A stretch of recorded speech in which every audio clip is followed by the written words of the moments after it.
I'm going to do it again. Welcome, beer nerds, to another episode of Final Gravity Podcast. Josh, I don't care if you think you're a geek. You're a nerd right now. A podcast about all... But why? A podcast about craft beer, life, friends, and existing on planet Earth. I am your host, one of your hosts, Cousin T, here always. What's up? The Viking Peaches back at it again in those white vans. Expert witness always being called in to try and convict the criminal. CJ Mueller right here. Happy to talk beer today, guys. Good to see you both. This is great. We've Good now to be moved seen. on to having like our own introductions for our names. It only took us a year. Tight. We got this shit on lock, boys. But before we get into tonight's episode, I want to point out that we've hit some milestones as far as like listener base goes. Tight. We have double-digit listeners now? We have 11. There's more than 10 people that listen. Oh shit, to are we us? going to make like have 10 11 million each listeners? per episode, CJ? Or What is this each bullshit? You mean you two? I was promised a raise after the first double digit. I'm just And saying. we are also one listen away from 600 total plays. That's There's a pretty lot tight. of people out there with too much free time on their hands. To listen to our fucking bullshit. Yeah, you're damn right. I mean, we released an episode 18 hours ago, and it's already got almost 10 listens on the day. So, I mean, people are listening. We are arguably one of the lowest listened to beer podcasts out there. We really appreciate all of our Oh listeners yeah, for it's supporting the us. top podcast on Nothing. nowhere. It's the top. It's probably not even the top Montana. We podcast. appreciate you guys listening to us try and make ourselves feel important all the time. We really that feels good. I don't know about you, but I am important, so I'm Yeah, not. Josh is moving. I'm not. Influencer stage in his life now. Look, taking pictures and like posting stories because Josh. hey, I'm trying to advertise for us. You can find Josh on Insta. You cannot find me there. You can't find me on any of that shit. Oh, no, you can't. You can only find me in like one or two places. That's about it. I'm gone everywhere else. You Anyway, can find me let's in get way into- too many places. Let's get into the guts of tonight's episode. So, last week we, or in the last episode, we sat down and did a brown bag beer bonanza blind beer tasting. I was trying It was fun. It was a lot of fun. I mean, we did really bad, but you went 2 for 4. I went 1 for 4. Josh, I think. I knew they were all cheap. I went- That's what I I went knew. too. I was pretty positive they were all cheap. Yeah, I pretty much knew that they were all cheap except one. Yeah, it's very true. I mean, I'm drinking another one now just because there's leftovers and I didn't want it. It's like, oh, it's bad. So in the spirit of that, I know we have talked about lager beers in the past, but tonight we are going to sit and talk a little bit more about the difference between traditional Reinheitsgebot German lagering, Belgian lagering, and what's become the American lager, and the differences between the two. I'm sure that process much doesn't change. I'm sure it has to, cold crash for, however long a time, because otherwise you can't really call it a lager, because that's what lager means later. If I read my definitions in Oxford. I don't know, it sounds right to me. If you're referring to the process of lagering, it means to hold and condition for a decent amount of time, and obviously, generally, the process would be to hold it as close to or near freezing temperatures as long as possible. Agreed. And I'm gonna make reference. So those beer nerds out there, if you have your Oxford companion to beer, pull it out and turn to page 532, and you can read all the things that we're about to say. Hopefully, we say some other stuff too, but We will say. but if we have to plagiarize the entire book, we fucking will. No, I don't want to. So It's not plagiarism if you give credit. That's true. That's true. Still, some of my college professors really didn't appreciate when I just copy and pasted Wikipedia articles. now I'm Well, they were probably gonna wrong. butcher the proper German pronunciation of this, but the name lager comes from the German word lagern, Lagern, Lagern. Okay. I don't know. I don't speak German, so I don't know how to properly pronounce that, which literally translates to exactly what you said, CJ, is to store. To store. Yeah. Store. And I speak a little bit of German, kleine Deutsch, but I don't know how to pronounce that word either. Ich spreche ein bisschen Deutsches, and that's the only sentence I speak in Deutsches. So I can tell you to eat shit in German, but I'm not. I don't want to do that. I can also count. That's about I all I got. think I in can still German. get to. I think I can still get to 20. Yeah, I think I can get to 20. I can get up to 100. I Oh, don't nice remember one. what 100 is, but I can get to 99, I guess. So Well, let's talk about the breakdown here real quick. Traditional German lagering is, and especially done with or following the Reinheitsgebot rule. If you don't know what that is, the German purity law that's been around since 1516. 15. I was going to say 1615, but I'm pretty sure that's. I'm pretty sure I'm pretty close in that year. It's. I think it's somewhere in the early 1500s. And it was put in place by the lords of the time, or Yeah, the Duke of Bavaria, something Yeah, stupid, something Wilhelm along the those Tenth or lines. some shit Yeah. like that. Which was amended in like 100 or like what, the 1800s to include yeast. Yes, they did later on. Did the original Reinheitsgebot just said beer had to be water, barley, and hops. Right. And So they And just- then it was I later guess water, barley, open hops, and yeast. fermentation to get the wild Yeah, yeast. a lot of original lagers did go through open fermentation. Absolutely. Yeah, because I mean, if it didn't include the yeast in it, then it's Right. kind of And I think back in less the day, beery. they were still kind of figuring out that yeast, what it actually did for the beer. Yeah. It was a lot of it was, especially back. I mean, you got to imagine 1500s. Like a lot of it was just, oh, this shit works. There wasn't, we didn't have we didn't have pasteurization or things like that. We just, liquid's bubbling. yeah, it's doing making something. things are happening. No, when I drink this, I feel fuzzy. Yeah. In brushing up for this episode, I think it's funny, and this is on topic too, that I didn't really put two and two together. Although when you say it out loud, it kind of makes sense. Because of the lagering process, you risk a lot less chance of infection. Because when you're storing your beer that cold, a lot of those other yeasts don't have time; they can't outcompete the lager yeast. So, a lot of this they discovered, and there was actually a second law that was put forward in Bavaria. I want to say around the same time, maybe 1600s, where they said, beer could only be brewed from a certain time to a certain time so that it wouldn't sour because of the ambient temperature and because the lager yeast would work, but other wild yeasts or other saccharos wouldn't get in there and actually start going, which I thought was kind of fascinating, right? For those that They didn't understand what was happening truly, but they were like, oh, I know that if we brew it warm, it sours in about 2 weeks. I know if we brew it cold, it can last for 6 months. So yeah. And they actually put into law, like, you had to brew between these 4 to 5 months. Well, and which was the difference between, so reading again, like, referring back to the Oxford book here, it mentions that, lager is one of the two, archetype main families of malted beverages. So you've got ales and you've got lagers. Everything underneath that is where we get all the different beer styles, but everything either falls into an ale or a lager category. And the main difference, as we've been talking about right now, is the yeast. Most ale yeasts are top fermenting, whereas a good portion of lager yeast are bottom fermentation. So you don't get that Krausen cap as thick. I believe that it still does form a Krausen, but not nearly as much as... It's not nearly as vigorous. Nearly as vigorous. This is one of those episodes where I'm probably going to be asking more questions than I'm going to be inputting knowledge. Just in terms of, you're both brewers and have studied this a lot more than I have. And but it is something I've been wondering. Like, I know when we talk about the Reinheitsgebot, the law of beer. The German purity law. The German purity law. So one thing I've been curious about, and I don't know if you know the answer or not, CJ, like you were saying, you had to brew beer between these months or whatever. So if you brewed something outside of those, were you allowed to brew outside those months? You just couldn't call it beer?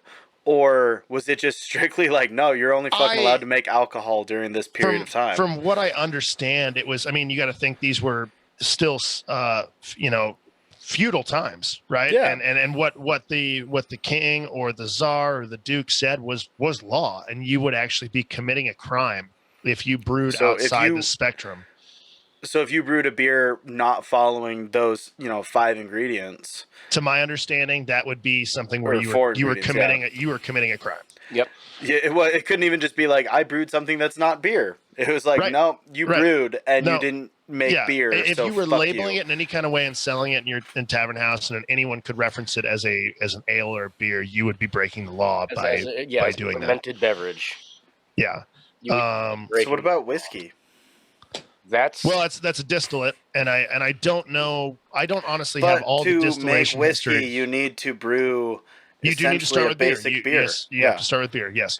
Yeah. I don't know. I mean, I would not have the overall history of. I wouldn't expect you to know distillates the, in Bavaria the at that details time. in that aspect. I don't actually. Maybe someone can do a quick search or Google as to when distillation really became a thing. I don't actually. I mean, I love distillates, but I don't know.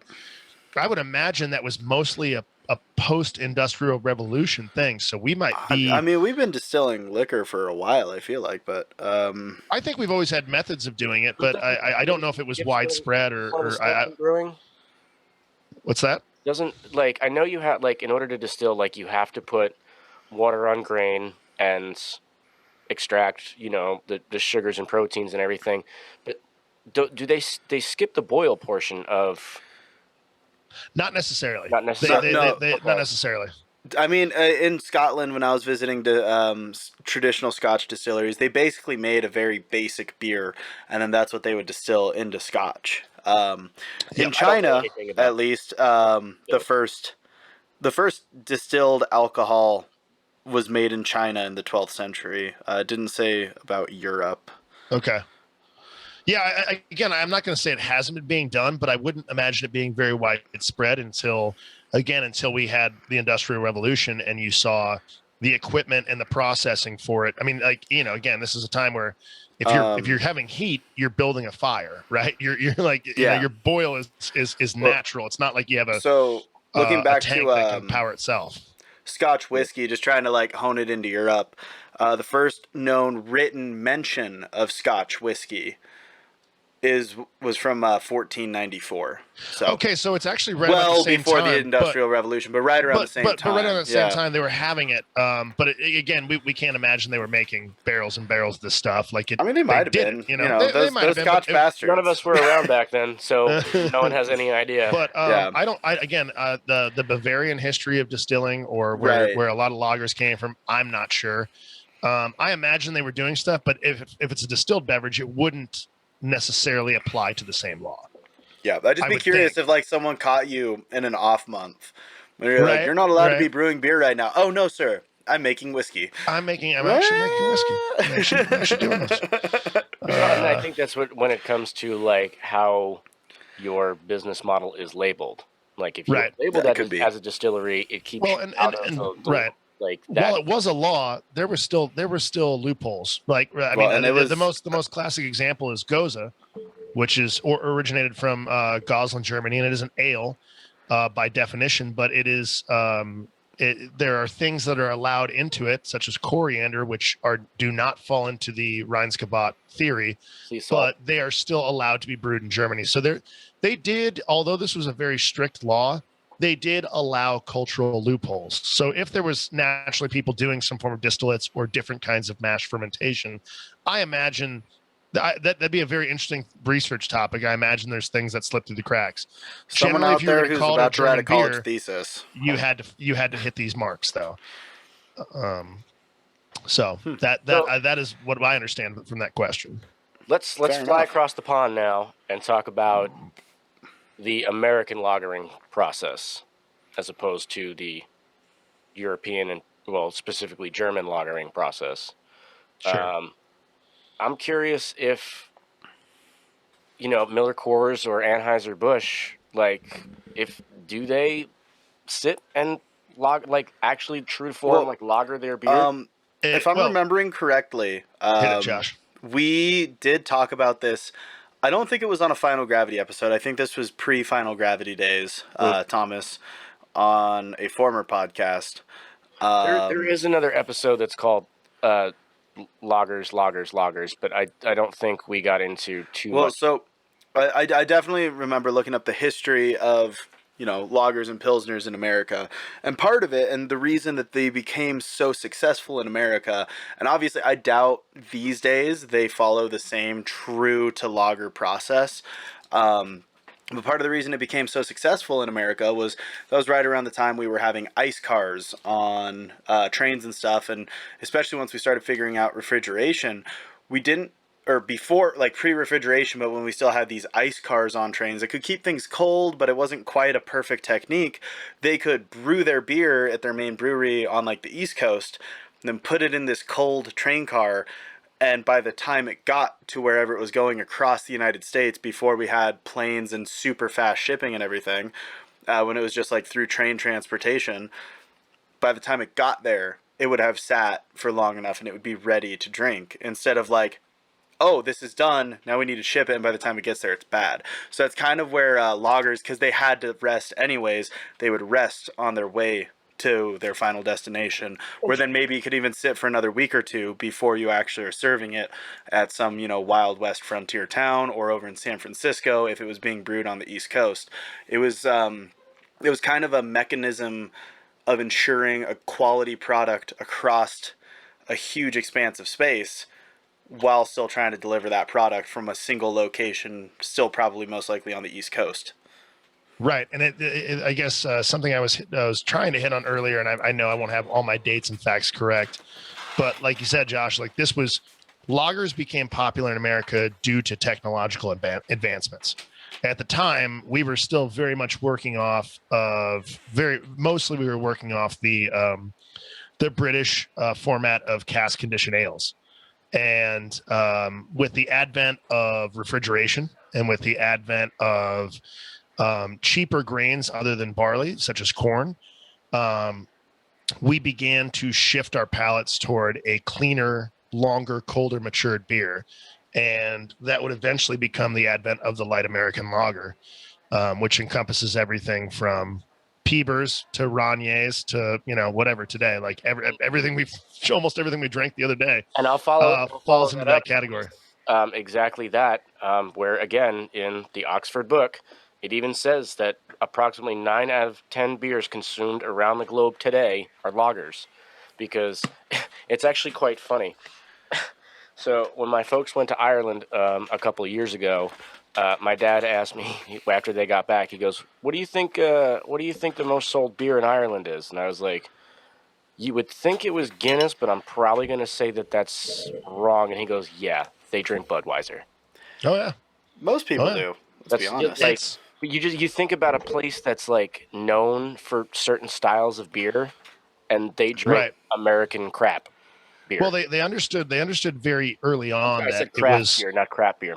we know now in craft brewing that it's expensive to brew lagers in a small batch because they take up more time, they take up more tank space. They're a finicky thing, but they understood way back then that in a large batch, it was actually quite profitable to brew lagers because they condition well, they hold well. There's not a lot of staling ingredients. There's not a lot of hops in them that go stale or shit like that. Like you can, and people you can ship like it across a cold, the sea sudsy beverage on a fucking sailboat.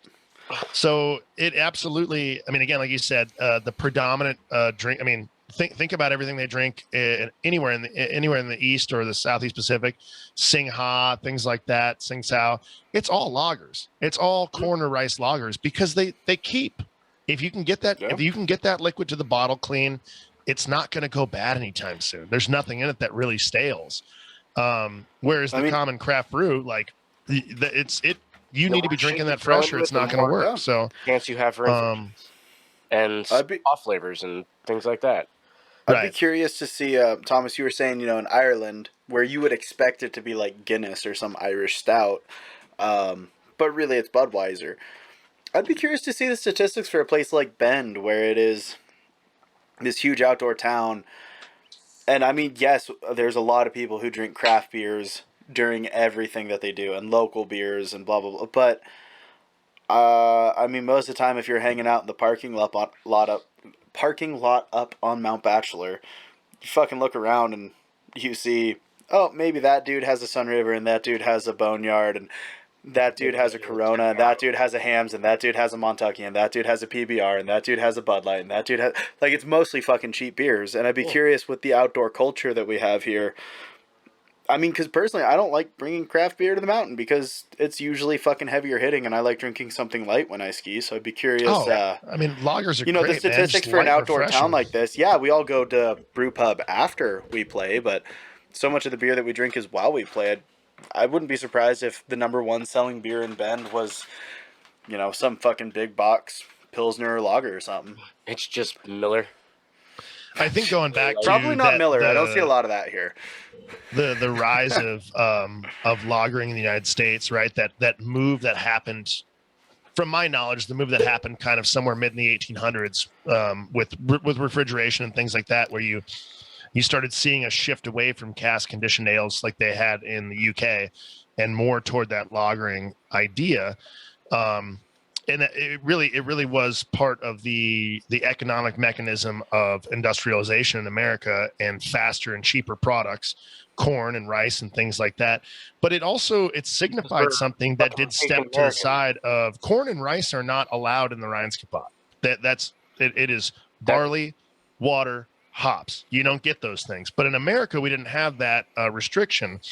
And I remember hearing a conversation with a brewer that we all know and love, Kevin Davies from Wayfinder in Portland, who is a fantastic lager brewer. Okay. Who kind of chastened all the American brewers who kind of looked down on brewing with corn or looked down on brewing with rice. And he's like, hey, this is a tried and true American tradition.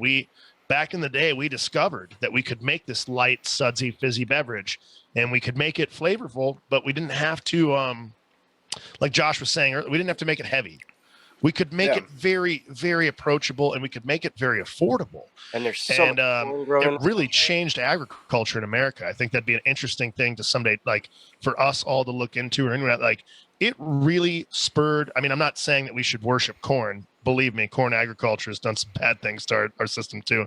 But it really did change the path of American agriculture back in the day. Well, and that you could make these big batches of this beer so light and so simply.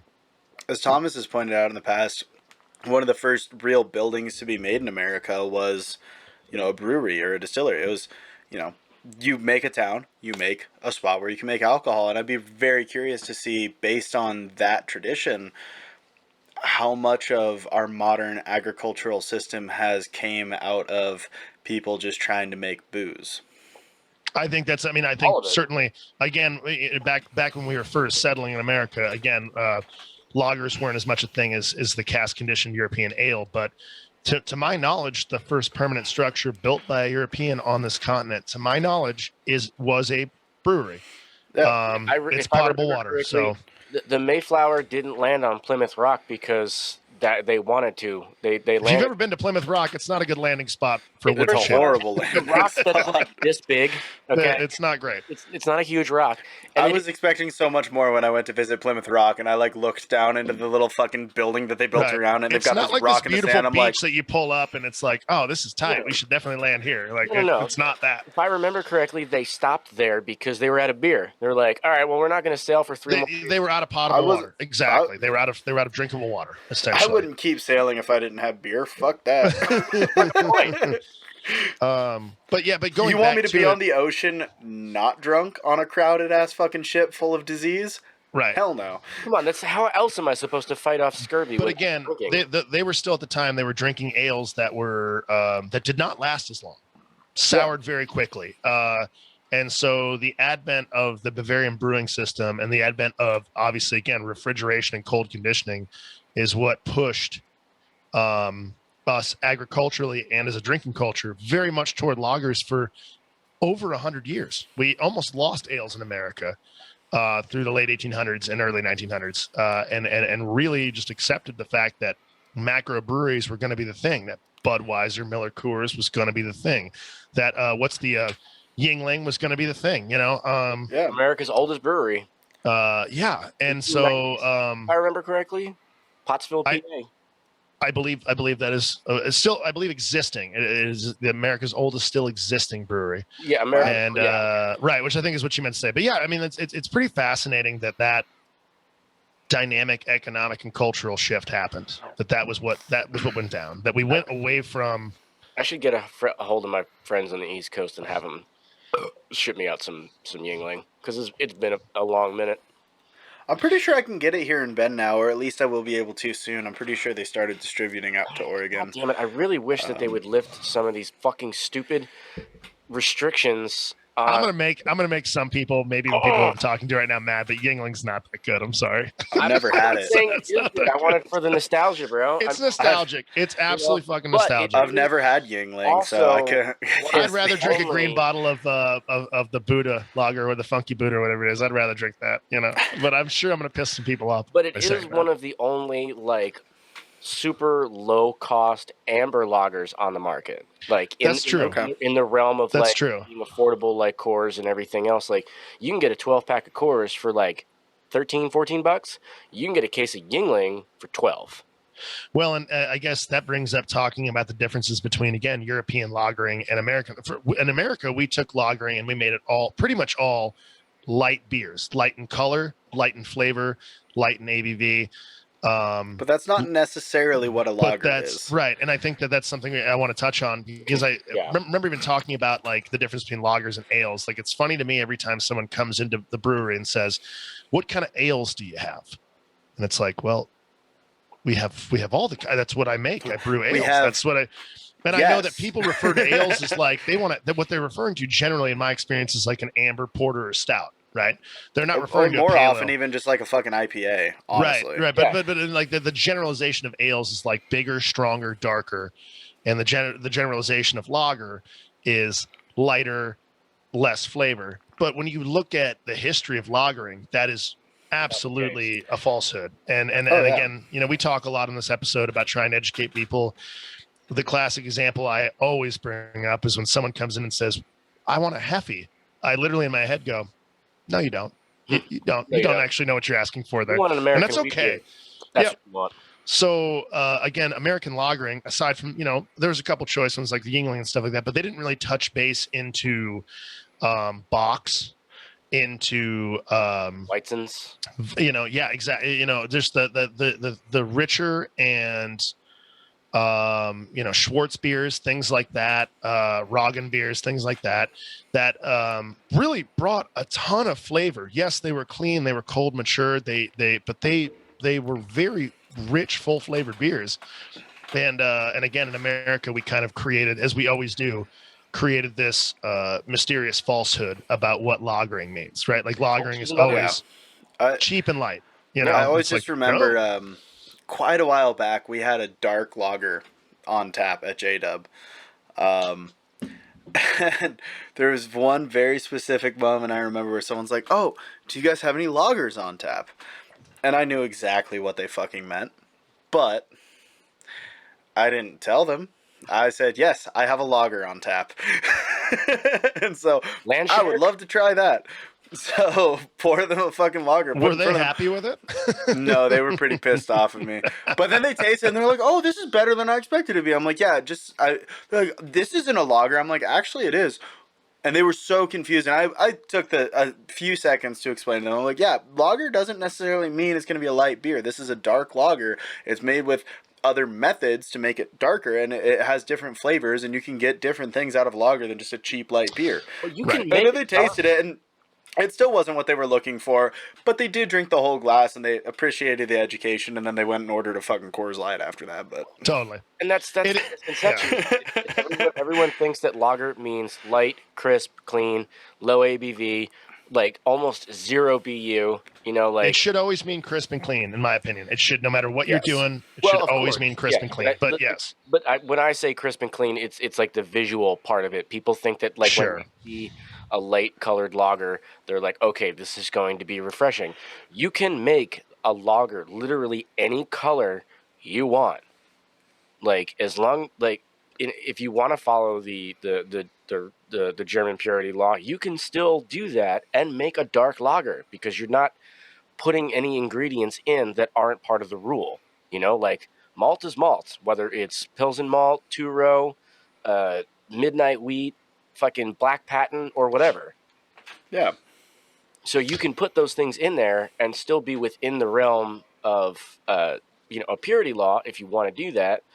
But it doesn't have to be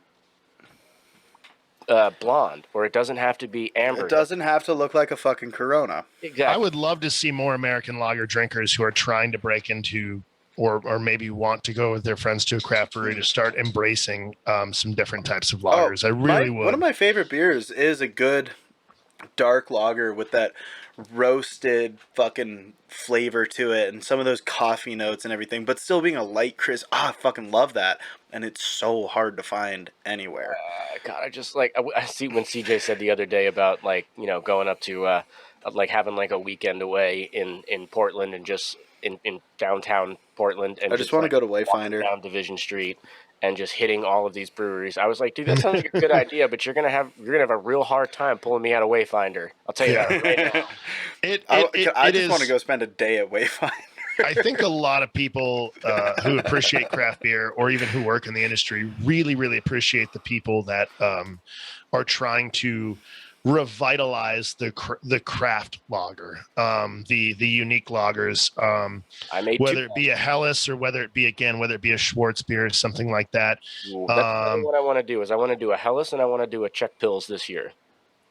Yeah, it's these are not beers that are necessarily lacking in flavor. They're actually quite unique and complicated and fun. And I think again, a lot of us who are a little burnt out on IPAs, are ready to see lager reemerge. It's pretty awesome.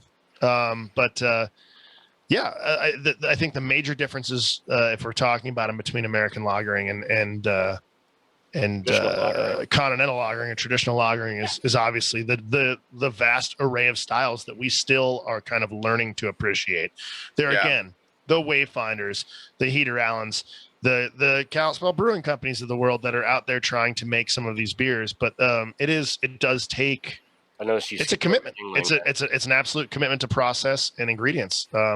Whereas ale brewers, we kind of get the freedom to dick around a little bit more. Yeah, and you see where that's led to, like people cramming fucking crushed Oreos into their like Oreo stout or their Oreo IPA. It definitely you can definitely have too much creativity. You can definitely go too far. Like stop pouring Fruity Pebbles into your IPAs. Don't do that. Definitely don't do it in your lagers. You can if you want to, but I'm not going to drink it. You know what? You can most certainly do that, but here's what I want you to do. I want you to, instead of going and getting Fruity Pebbles, I want you to fluff your own rice, and I want you to fruit flavor your own rice, and then you can add it to your beer because you have created all the products. You didn't take someone else's shit and dump it into your beer. It is always hard. I respect anyone who's going to go out there and put their name on a bottle, a can, a growler, or a pint glass and say, this is my passion. I respect anyone who's going to do that. 100%. Me personally, I would certainly say that I find that I love the beverages more and think that people take more pride in them when they try and go out and find their own flavor rather than piggyback on something. And I'm not going to knock any, like, I get it. And my brewery has absolutely sometimes done some gimmicky stuff, and sometimes that's just playing the game. And again, you get to do that with ales a lot. You don't get to do that a lot with lagers, which is the amazing respect that comes there. Is there's still a lot of respect for the purity of that craft. But even like what you would call a gimmick, you find the way to do it properly, even though it's a gimmick. When you added, things like lemongrass to your saison or stinging nettles to one of your other beers. It's like I try and work always with whole organic products. I understand that not everybody has the capacity or ability to do that. And again, if you're making good beer, I'm never going to judge you for how you do it. But, well, I shouldn't say never. I will politely and quietly judge you for how you do it. Yep. Judging you with my head, but again, everyone's going to have their own style. Everyone's going to have their thing. I think the great thing about lager brewers is they've chosen to always go with the less is more philosophy. But to always go with the idea that we could, better, but more. That you can literally this is even hard for an ale brewer to say, because it does take so much more to say, I'm just going to stick to the basics, but if I do it perfectly, it'll be fucking dank. It'll be insane. Anyone who's had a perfect Helles knows what I'm talking about. Anyone who has had a perfect Kolsch, although that's a hybrid ale lager style, knows what I'm talking about. Anyone that's had a perfect Italian or Czech or Bohemian Pilsner knows what I'm talking about. That it's just like, oh shit, this is funky and wonderful at the same time. And they didn't jam 30 pounds of hops into this. It was just right there. It was following the guidelines. And but remember too, like, even if you want to go out there, like you have told me this time and time again, like, I know you want to be a lager brewer, T, but you're gonna have to make an IPA and a pale, because that's what's gonna keep the lights on. You've still got to pay them bills, guys. If you're thinking about starting a brewery, I mean, we were talking about that a little while back, and I think we managed to find 2 breweries that we could think of that don't have an IPA on tap, and that's 2 out of how fucking many breweries do we know? Like, that was like the beers I was drinking a couple weeks ago. I don't know if we did talk about them. We talked a little bit about them on the show, but Schilling Brewing, which does like all of their like main lager brew, basically created a sub company just to make IPAs and pales and stuff. So they wouldn't have to make it under their So they wouldn't have to make it under their lager logo. If I remember correctly, Wayfinder doesn't have any IPAs on tap. No, that's a big negative, Ghost Rider. That's a big negative. Actually, Wayfinder has an award-winning IPA on tap. Okay. Who was I thinking about? I will stop you on that. Or no, Cascade Brewing. Cascade, the sour spot over in Portland. Cascade doesn't do IPAs. To my knowledge. They don't have an IPA. And they've gotten away with it. But and there's a Thomas bunch of just breweries. got really excited about that, so I'm curious what he's about to go grab. I definitely know. Actually, Kevin Davies has really been pushing the what we know is the IPL, or the India Pale Lager thing. He's calling them. I love a good IPL. He's calling them cold IPAs now. Is what he's calling them. Okay. And I love that he's doing his own brand, but he is. Kevin makes some superior IPAs. He is not below that. And then you have I wasn't sure if Wayfinder had one on tap or not, but I knew that they have done collaborations with other breweries and made IPAs. But I wasn't sure if they actually had one on tap. But thank you for clarifying that, CJ. I still remember I went there a couple of years ago.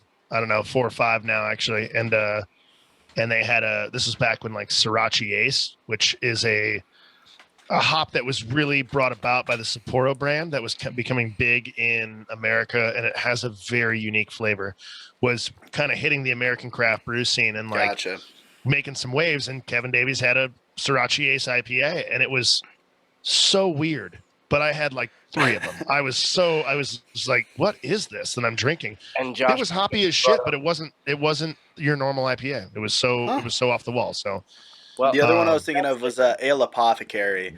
They don't really have anything on tap because they don't really do that. It's all bottled, but I mean, they mix everything up a lot, but they don't really have any kind of a traditional IPA, and especially not one that they just consistently make. I'm pretty sure you're right on that. They don't have a consistent or a naturally occurring. I mean, IPA, they're all about their wild brewed beers, which is really cool. But I mean, it's such a rare exception, like we had talked about in the past. That's something that could really only exist in a place like Bend and actually be successful. It would be so hard for that to exist anywhere else in the world. And be a successful brewery without having a tap room and an IPA that they can pour for every single person that comes in. So, Josh, you brought up Cascade right before I jumped off camera there, because I had remembered that I put something in the fridge that I... Yeah, you looked really excited there. See if I can get this to focus up. It is... I vaguely see Cascade, so... Come on. Focus, stupid camera. I think I saw mango on there somewhere. Yeah, this is their Northwest Sour series. It's called Mango Road. Ooh. Barrel-aged blonde ale with mango, jasmine, and pink peppercorns. Sick. And it sounds damn good. 2019, 8.3%, bottle conditioned, and it even tells you to serve it at 40 degrees, nice and cold. Actually, that's not terribly cold. That's gonna open this piece because it's been sitting in the fucking refrigerator for like a week. I've been waiting for a good time to do it. It looks really good. Yeah, and it's got the what do you call the Cajun cork? Cork and cage. Yeah. CNC, the old CNC machine. CNC Music Factory. You know, back to like the 90s or the 80s. I don't know when they came out. Come on. One of those periods of time. I can tell it's bottle conditioned too, even though it says it, because there's like a ring of shit around the bottom of the bottle. It's always a good sign. It means I love when they bottle stuff like this. Well, what else? What else can we talk about before we do what we usually do when we start popping weird bottles of beers? Get off topic. Is what else can we talk about the lager topic we're on here? Do we feel like we've covered the bases? Yeah, I mean, like in the layman's sense of the word, or layperson. Excuse me. I think so. Like we have done. I did go back through our episode list real quick, and we do have another lager episode. So I don't want to do too much and like double over or double back. Sure. So yeah, I definitely feel like we've hit the mark on most of the things that when it comes to that. So I guess in synopsis, if you want good lagers, look for them from the UK or from certain breweries in the US. I think if you see a lager on tap that's not your definition of a lager, give it a fucking try. People are doing some really cool things with lagers, and I think it's great to support that. And if you're out there drinking those lagers, then more breweries are going to think that they should start making them, and that we can have more fucking awesome lagers on the market. Stylistic guidelines for UK. I'll just piggyback on those comments and say, when you go into a place, don't think that when you ask for a lager, and don't think when you ask for an ale that you're asking for what you actually want. You are asking for the two most vague terms possible. Right. As the American, far as especially the American craft brewing industry, is really about revitalizing and reinterpreting classic styles that have been around for centuries. And yes, we have the IPAs of today are not like the IPAs of 200 years ago. Absolutely not. Just as some of the Pilsners today are not necessary, but there are some that are. And understand that if you're asking for a lager and you're expecting a Coors Light at a craft brewery, you're probably not going to get it. There is more to it than that. And there are a lot of breweries that are taking a lot of pride, a lot of brewers that are taking a lot of pride in harmonizing these unique styles, alt beer, Schwartz beer, whatever, Italian Pilsner. So it doesn't help us to help you when you come in and you're like, I want an ale. It's like, okay. Do you want a stout? Do you want a porter? Do you want an IPA? Do you want a pale ale? What the fuck do you want? What are you talking about? A little more specific. I know for myself that I try and work with my front of the house staff on when they come in and say, I want a light beer. We say, well, do you want a shock top wheat, or do you want a Corona, or tell me what you drink? We can steer you in the right direction, but we will we're very proud of the beers that we make, albeit mostly right now ales. We can find something for you, but don't be ashamed to be like, what I'm asking you for is the closest thing you have to Coors Light. Great. That's something I can work with. Also be warned, if you walk into a brew pub and you ask for an ale or a lager and your bartender's feeling sassy, they're just going to pour you something, and it will be the furthest thing that they can find on tap from what you actually want. You're not going to get what you want. And it will still fall into what you asked for. So I have done that. So our advice to you is, when you go into these places, be specific about what you want, so that you or be very honest and say, I don't know, but this is what I like. That's okay. Yeah. That's okay. I'm down. If you tell me what you like, I will pour you a beer that you will like. We'll get you there. Nobody wants you to be drinking the beer you don't want to drink, but we're getting to a point where terms do matter, when it comes to beer. And we understand that I'm not saying that when someone sits down, they want I don't mean to have the specificity of oh, I want an ale that's been made with this type of hop and this type of malt, has this fruit flavor. No, I don't mean specific like that. Tell us what you drink. Be specific about the kind of beers that you like. And do you want a dark ale? Do you want a porter style? Do you want a stout? Do you want a pale ale? Do you want an IPA? Do you want a juicy? I just be a little more specific, because if you come in and you tell me an ale and I know you're looking for an IPA, you're getting a fucking porter. And side note, although off the lager topic, just Americans, stop asking for Hefeweizen. You don't know what you're fucking asking for.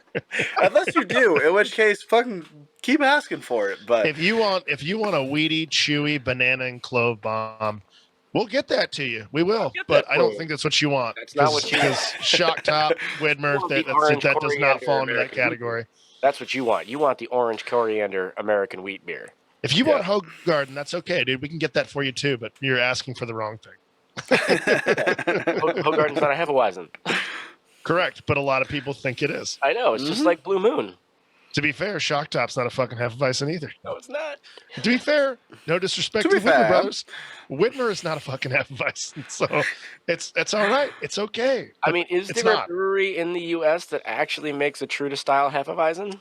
Oh, there's several that make some very good examples, but again, I think Monkless has done a pretty true. Monkless does a beautiful one. Monkless does an outstanding one. Actually, I mean, Monkless is just fucking amazing. They do wonderful stuff as well. But yeah, there's several breweries that do tackle it, but they tackle it very true to style. Well, I guess like in mass production quantities, where like you would have a Blue Moon or I could do some research and probably find something, but it you know what's funny is I would imagine that in that macro setting, the closest thing that probably does come to it, and I'm totally spitballing, is Widmer Hef. And Widmer Hef is close. It's close. I would absolutely categorize it as an American Hefeweizen. But if you just came in and said, I want a Hefeweizen, I'd be like, nope, okay, I'm gonna go. That's not what you're doing. I'll be right back. No, you don't. So, yeah, but anyway, yeah, I guess coming back to the lagers, coming back to the topic of the episode, like, guys, when you're out there and you want to try something, tell us what you want to try, man. Like, we'll get something you like. We're going to make more fun of you if you just tell us that you just want an ale or a lager than if you were to be like, hey, I want to try this. I really like these type of beers. I won't publicly make fun of you. I have bosses. I have people I report to all the time. Don't try to sound knowledgeable when you don't know what you want. Admit that you're like, hey, I want to try something new, and I don't really know that much about this. This is what I like. And I'll be like, fuck yeah, let's get you some good shit. Like anything, guys, the American lager represents what we've done to pizza and almost in the taco and almost everything else. If you ask for that in the country where it came from, you're not going to get what you think you're going to get. Spanish food, Latin American we bastardized it pretty bad. German food. Although I do love me some American fucking pizza. Indian food. We all love it. I love some American pizza right next to some American light lager. It's fucking fine. But I mean, we just did a whole episode where we downed a bunch of American light lagers, but it is something where you have to remember that it came from somewhere culturally, and it does still have a cultural significance to a lot of people. Absolutely. And again, the idea of craft brewing. And who says America has no culture? I say that a lot, actually. I know that was the joke. I say we've ripped a lot of shit off in our time. I think America has a lot of different cultures. Almost everything. And I think we can't quite get straight which ones we like, don't like, which ones should have rights and don't have rights. But that is a topic for a different episode right there. Another time. Well, this was fun. I was really happy to drink local IPA while I talked about the difference between European and American lagers. Barrel-aged sour right now, dude. Yeah. So, which, by the way, this Cascade beer is fucking delicious. And I'm sure they do a great job. Shout out to Cascade. Man, we've been really plugging a lot of Portland breweries, but honestly, closest to us right now, I mean, Josh, you're a little different, but closest to us in Whitefish is either Washington or Oregon. And yeah, I do miss seeing some of those unique beers. So. Well, we're going to have to make a trip, man. I mean, I'm going to California in May, and I'm going to St. Louis in August. So there's like a few months. There's June and July in between. We can go to Oregon. Yeah. We can go to Oregon. I would say if we could, to plug a Washington brewery so we can kind of go full circle. And I know there's more I could plug, but I would say if you're in Washington listening to this, one of our 13 listeners or whatever, Reuben's Brews makes a great fucking lager. I believe they're out of Vancouver. And if you're in Oregon, Wayfinder and Heater fucking Allen make some Wayfinder, lagers that Heater, are Allen, Monkless if you're in insane. Bend. Monkless is also fantastic. Oh, and there's Bierstadt in Portland actually won some medals for their lagers this year at the Great American Beer Fest. So there is a culture of this. Again, if you're a lager fan and you're trying to also be a craft beer fan, there is a home for you somewhere. I promise you, there's a home for We you. will Someone welcome near you in. is making a pilsner that will We'll give you blow big your old- fucking big mind. old So hug. Join us. put down your Rolling Rock, put down your Peeber, and try something. Put down your Heineken. Don't come to my brewery. All we have is ales. That's the one thing we didn't talk about tonight, though, was Heineken. Because The premium import lager? that's a UK-made, Americanized lager. I imagine that Heineken, Stella? much like Guinness or Stella, is like when you get it over there, it's a little different. Maybe it's first of all a little fresher, but it's a little different.